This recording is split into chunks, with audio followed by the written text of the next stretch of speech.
اور ان سے قتال و جہاد کیا اور اللہ نے ان کے دشمنوں پر ان کی مدد فرمائی۔ ناظرین، یہ بھی جان لیجئے کہ حضرت جبرائیل علیہ السلام جب انسانی شکل میں آیا کرتے تھے تو حضور صلی اللہ علیہ وسلم کے ایک صحابی حضرت دحیہ کلبی کی شکل میں آپ صلی اللہ علیہ وآلہ وسلم سے اکثر ملاقات کیا کرتے تھے۔ حضرت دحیہ مشہور صحابی ہیں، یہ مالدار تاجر تھے اور نبی صلی اللہ علیہ وسلم کی خدمت میں تحائف بھیجا کرتے تھے۔ دحیہ کلبی رضی اللہ تعالیٰ عنہ بہت حسین و جمیل تھے۔ مدینہ میں ان کے حسن و جمال کے چرچے تھے۔ خود نبی اکرم صلی اللہ علیہ وسلم فرماتے ہیں، جبرائیل میرے پاس دحیہ کلبی کی صورت میں آتے ہیں اور دحیہ خوبصورت آدمی ہیں۔ ان روایات اور حالات و واقعات سے اندازہ لگایا جا سکتا ہے کہ دحیہ کلبی رضی اللہ تعالیٰ عنہ کے حسن و جمال کی وجہ سے ہی جبرائیل علیہ السلام ان کی صورت اختیار کر کے نبی صلی اللہ علیہ وآلہ وسلم کے پاس آیا کرتے تھے۔ اب یہاں ناظرین مسجد نبوی کے ستونوں کے حوالے سے بھی آپ کو بتاتے ہیں اور ایک عجیب و غریب قصہ بھی آپ کے ساتھ شیئر کرتے ہیں۔ مسجد نبوی کے حصے ریاض الجنہ میں مختلف ستون ہیں۔ ان میں سے ہر ستون کا ایک تاریخی پس منظر اور وجہ تسمیہ ہے۔ رسول اللہ صلی اللہ علیہ وآلہ وسلم سے محبت کرنے والوں کے لیے یہ ستون اپنے اندر ایک خاص جاذبیت اور کشش رکھتے ہیں۔ بعض پر ان کے نام لکھے ہوئے ہیں، غور سے دیکھیں تو ان میں ایک نام استوانہ ابو لبابہ بھی ہے۔ یہ ستون ابو لبابہ سے کیوں منسوب ہے؟ آئیے اب یہ جاننے کے لیے تاریخ کے اوراق پلٹتے ہیں۔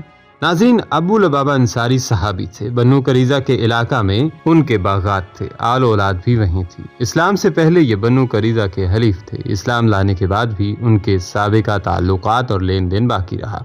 یہودیوں نے غزوہ خندق اور احزاب میں مسلمانوں کے ساتھ جو بدعہدی اور غداری کی وہ کسی سے ڈھکی چھپی نہیں۔ غزوہ خندق میں مسلمانوں کی فتح کا تصور بھی مشکل تھا۔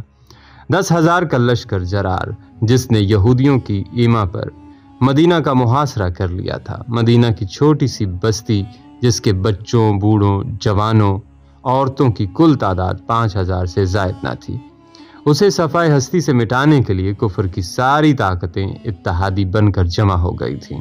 یہ ایک معجزہ اور اللہ تعالیٰ کی خاص مدد تھی کہ مسلمان فتح سے ہمکنار ہوئے۔ دوران جنگ مسلمانوں کے ساتھ بدعہدی کرنا، کافروں کا ساتھ دینا، مسلمان عورتوں کے گلے پر حملہ کا ارادہ کرنا، بنیادی طور پر اس جنگ کی آگ بھڑکانا اور کافروں کو حملہ پر اکسانا معمولی جرائم نہ تھے کہ ان پر خاموشی اختیار کر لی جاتی۔ جیسا کہ پہلے آپ کو بتایا ہے کہ اللہ کے رسول صلی اللہ علیہ وآلہ وسلم خندق سے واپس آئے تو جبرائیل علیہ السلام حاضر خدمت ہوئے۔ عرض کیا، آپ نے تو ہتھیار رکھ دیے ہیں مگر فرشتوں نے ابھی ہتھیار نہیں رکھے، اٹھیے اور اپنے ساتھیوں کے ساتھ بنو قریظہ کا رخ کیجیے۔ آپ نے فوراً اعلان کرایا کہ جو شخص ہمارا مطیع اور فرما بردار ہے وہ عصر کی نماز بنو قریظہ میں پڑھے۔ آپ صلی اللہ علیہ وآلہ وسلم نے مدینہ کے انتظامی امور ابن ام مقتوم صحابی کو سونپے اور بنو قریظہ کے دیار میں انا نامی کنویں کے قریب قیام فرمایا۔ یہودیوں کے قلعوں کا محاصرہ شروع ہوا تو ان کے سامنے ہتھیار ڈالنے کے سوا کوئی راستہ باقی نہ بچا۔ انہوں نے سوچا کہ ہتھیار ڈالنے سے پہلے کیوں نہ اپنے حلیفوں سے مشورہ کر لیں، ممکن ہے معلوم ہو جائے کہ ہتھیار ڈالنے کا نتیجہ کیا ہوگا۔ انہوں نے مشورہ کے لیے اپنے پرانے حلیف ابو لبابہ کا انتخاب کیا۔ پھر اللہ کے رسول سے بنو قریظہ نے درخواست کی کہ انہیں ان کے پاس بھیج دیں تاکہ ان سے مشورہ کر سکیں۔ جب وہ وہاں پہنچے تو مردان کی طرف دوڑ پڑے اور عورتیں اور بچے ان کے سامنے دھاڑے مار کر رونے لگے۔ ابو لبابہ نے ان کی حالت دیکھی تو رکت طاری ہو گئی۔ یہود نے ان سے مشورہ کیا کہ کیا ہم محمد پر ہتھیار ڈال دیں؟ انہوں نے کہا ہاں، مگر ساتھ ہی حلق کی طرف اشارہ بھی کر دیا۔ مراد یہ تھی کہ اب ذبح کر دیے جاؤ گے۔ وہ غیر ارادی طور پر ذبح کا اشارہ تو کر بیٹھے مگر فوراً ہی احساس ہوا کہ یہ اشارہ تو اللہ اور اس کے رسول کے ساتھ خیانت ہے۔ چنانچہ وہ بجائے اللہ کے رسول کے پاس آنے کے سیدھے مسجد نبوی پہنچے اور اپنے آپ کو اس ستون کے ساتھ باندھ لیا جس کا ذکر ویڈیو میں پہلے کیا ہے۔ انہوں نے کہا اب مجھے اللہ کے رسول ہی کھولیں گے، مطلب یہ ہے کہ جب میری توبہ قبول ہوگی تبھی میں اپنے آپ کو آزاد کروں گا۔ وہ مسلسل 6 دن اور 6 راتیں اس ستون کے ساتھ بندھے رہے۔ ان کی بیوی نمازوں کے اوقات میں انہیں کھول دیتی اور نماز ادا کرنے کے بعد پھر باندھ دیتی تھی۔ ابو لبابہ کے اس واقعے میں دوسرے بہت سے اسباق کے ساتھ ساتھ یہ سبق بھی موجود ہے کہ ایک شخص سے نادانی میں بلا ارادہ ایک فوجی راز افشاں ہو گیا۔ اس غلطی کا اللہ تعالیٰ کے سوا کسی کو علم نہ تھا۔ وہ چاہتے تو کسی کو اپنی غلطی کی ہوا بھی نہ لگنے دیتے، مگر یہ قوت ایمانی تھی، اللہ تعالیٰ کا خوف اور یہ احساس تھا کہ میرا سمیع و بصیر اور دانائے قلوب پروردگار مجھے دیکھ رہا ہے۔ اسی احساس کے زیر اثر انہوں نے نہ صرف اپنی غلطی کا اعتراف کیا بلکہ اپنے لیے از خود سزا بھی تجویز کر لی اور اپنے آپ کو ستون کے ساتھ باندھ لیا۔ کسی بھی مہذب معاشرے میں گناہ کے معترف اور نادم شخص کے لیے لوگوں کے دلوں میں ہمدردی اور محبت کے جذبات جوش مارنے لگتے ہیں۔ گناہ پر اصرار، فخر اور اس پر اڑے رہنا بدبختی کی نشانی ہے۔ سیدنا ابو لبابہ کا معاملہ اور بھی اہم تھا۔ یہ اپنی قوم کے سرکردہ اور نمایاں افراد میں سے تھے، لہٰذا لوگوں کی دلی خواہش تھی کہ ان کی توبہ قبول ہو جائے۔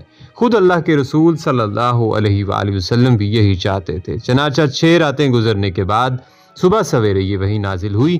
سورہ توبہ میں ارشاد ہوتا ہے، کچھ دوسرے لوگ بھی ہیں جنہوں نے اپنے قصوروں کا اعتراف کر لیا ہے، ان کا عمل ملا جلا ہے، کچھ نیک ہیں اور کچھ برا۔ بعید نہیں کہ اللہ تعالیٰ ان پر پھر رحمت کی نظر فرمائے، کیونکہ وہ بڑا بخشنے والا اور رحم فرمانے والا ہے۔